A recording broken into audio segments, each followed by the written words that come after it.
ಇದು ನಾಳೆ ಅಂತ್ಯಕ್ರಿಯೆ ಸಂಸ್ಕಾರ ಎಲ್ಲೆಲ್ಲಿ ಮಾಡ್ತೀರಾ? ಅವ್ರ ಆಸೆ ಇದ್ದಿದ್ದು ಅವ್ರ ಊರು ಉಡುಪಿಯಲ್ಲೇ.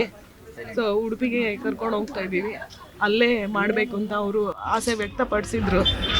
ಅದ್ರ ಪ್ರಕಾರ ನಾವು ಅಲ್ಲೇ ಮಾಡ್ತೀವಿ. ಇಡೀ ಕರ್ನಾಟಕದ ಜನತೆ, ಮೀಡಿಯಾ, ಸಿನಿಮಾ ಇಂಡಸ್ಟ್ರಿ ಎಲ್ಲರಿಗೂ ನಾವು ತುಂಬ ಆಭಾರಿಯಾಗಿದ್ದೀವಿ. ಯಾಕಂದರೆ ಇಷ್ಟುವರೆಗೆ ಅವ್ರನ್ನ ಬದುಕಿಸ್ಕೊಂಡ್ಬಂದಿದ್ದು ಜನರ ಪ್ರೀತಿ, ವಿಶ್ವಾಸ ಮತ್ತು ನಿಮ್ಮೆಲ್ಲರ ಆರೈಕೆ. ಆದರೆ ಅವರು ಕಷ್ಟಪಟ್ಟಿಲ್ಲ, ತುಂಬ ಸುಖವಾದ ಮರಣ. ಆದರೆ ಏನು ಮಾಡೋಕ್ಕಾಗಲ್ಲ, ನಾವು ಉಳಿಸ್ಕೊಳಕ್ಕಾಗಲಿಲ್ಲ.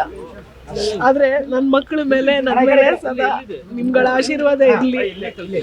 ಅವ್ರು ಯಾವತ್ತಿದ್ರು ನಮ್ಮ ಹೃದಯದಲ್ಲಿ ಇದ್ದೇ ಇರ್ತಾರೆ. ಕಲಾವಿದ್ರಿಗೆ ಯಾವತ್ತೂ ಸಾವಿಲ್ಲ. ಅವ್ರು ಯಾವತ್ತೂ ಅದನ್ನ ಹೇಳೋರು. ಅವ್ರ ಮಾತನ್ನ ನಾನು ಹೇಳ್ತಾ ಇದ್ದೀನಿ, ಕಲಾವಿದ್ರಿಗೆ ಯಾವತ್ತೂ ಸಾವಿರಲ್ಲ. ತುಂಬಾ ಧನ್ಯವಾದಗಳು ಎಲ್ರು. ಬೆಳಗ್ಗೆಯಿಂದ ನಮಗೋಸ್ಕರ, ಅವರಿಗೋಸ್ಕರ ಇಷ್ಟೊತ್ತು ಇದ್ರಿ. ತುಂಬಾ ಧನ್ಯವಾದಗಳು. ಇದಕ್ಕಿಂತ ಹೆಚ್ಚಿಗೆ ನಮ್ಗೆ ಇನ್ನೇನು ಹೇಳಕ್ಕಿಲ್ಲ.